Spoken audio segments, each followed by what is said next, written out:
Sa number 7, bangkay sang ginpatay nga persona ginhulog sa isa ka creek, mga sospek nagkaladakpan.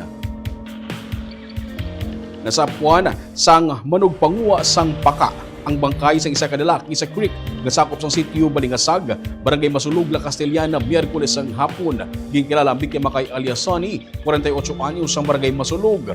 Sa follow-up operation sa PNP, nakilalaan ang tatlo ka mga sospek kag nagkaladakpan. Sila mo sanay alias Ray, alias Rom, kag alias John. Ang tatlo, among ulihin nga mga upod inom-inom sa biktima antes siya nasapuan nga wala na sang kabuhi. Ginako sa isa sa mga sospek nga ilagi patay ang biktima paagi sa pagkastigo, pagsipa, pagsumbag, paglampos sang bato. Matapos ini, ilagi na lang bangkay kaginhulog sa creek.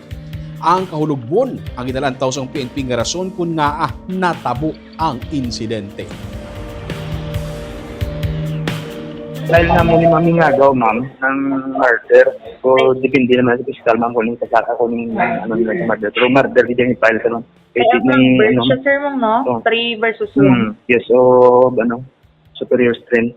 Ang motive na ma'am ng drunkeness lang gito, ma'am. Inubog lang gito. Puro sila parehas subog mo. Sama man niya ang nainom sang mga suspect. So, siya na nakainom man. Galing kasi mode niya wala na sa hindi sa makuhaan sa testimony niya kung ano gitong natabo.